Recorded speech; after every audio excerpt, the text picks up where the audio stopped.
到他们不想打的时候，警察才来。他抢小孩的。警察来的时候，他们还拳打，还用那个膝盖去我的这个胸部。大爷好心帮助迷路小孩，结果孩子家属却恼火万丈。他们认为大爷是人贩子，便全家出动，对着大爷一番暴打，导致大爷下半生只能躺在床上度过。那么事情经过到底是怎么回事呢？镜头前躺在病床上动弹不得的便是舒大爷。他表示，事发当天自己像往常一样骑着三轮车外出拉载货物，途中他偶然发现有一名小男孩不知所措地站在马路旁边，身旁没有任何家长陪伴。因为过往车辆众多，舒大爷担心孩子发生意外，于是便把三轮挡在孩子身旁，并且大声呼喊这是谁家的孩子。师傅慢慢的开着三轮挡在孩子的前边，在喊家长，让家长赶紧把孩子抱走，这在马路上太危险。期间舒大爷并没下车，因为他也担心孩子家长会对自己产生误会，只能坐在车上不断地向四周呼喊。好在功夫不负有心人，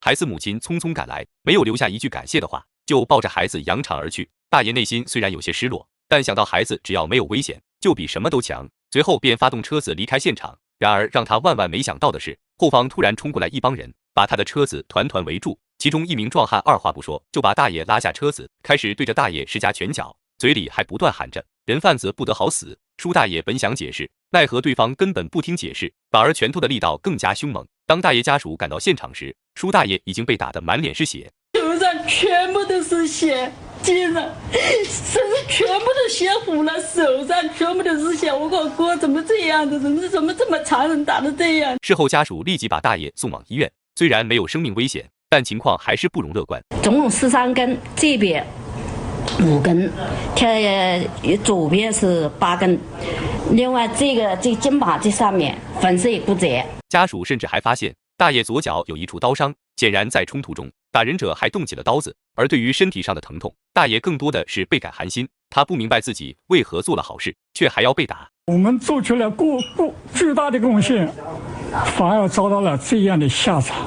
然而打人者却认为，从舒大爷的长相来看，就像是一名无恶不作的人贩子，而且谁会相信舒大爷这么好心，会来帮助一个迷路的小孩呢？所以他们认定舒大爷就是人贩子无疑，即便被打也纯属活该。然而就在这时，警方调查有了结果，而结果一出，孩子家属立即来到医院，并且下跪道歉。这又是怎么回事呢？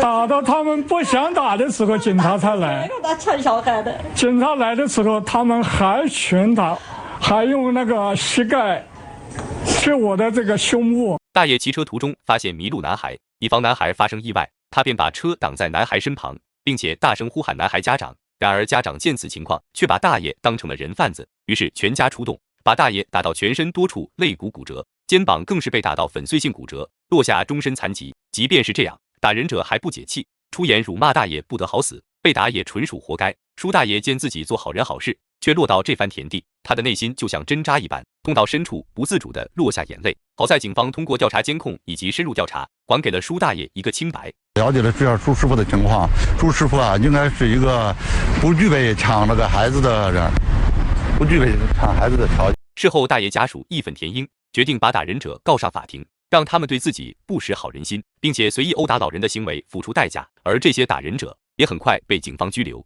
打人者家属见状立即赶到医院，这是事发之后他们头一次来看望舒大爷，而他们的目的也被舒大爷家属一眼看透，随即表示拒绝协商，一定要把打人者送入牢房。打人家属闻言当即选择下跪求饶。你儿子我家可不打成这样子，你想人自己看。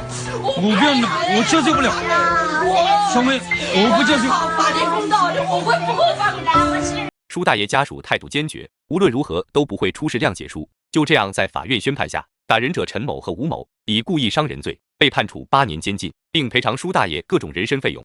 虽然打人者受到了严惩，但舒大爷还是有苦说不出，因为他当时被打时，数十名群众都选择围观，没有一人上前制止。人性的冷漠让他身心俱疲，不知以后遇到类似情况，他还应不应该选择挺身而出。对此，舒大爷儿子则替父亲做出了回答：以后我们还会继续做好事，我们不会因为这个事情因噎废食。事情已经发生了，但这个发生毕竟是个案。那么对于舒大爷的遭遇，你们有什么想说的吗？我们下期再见。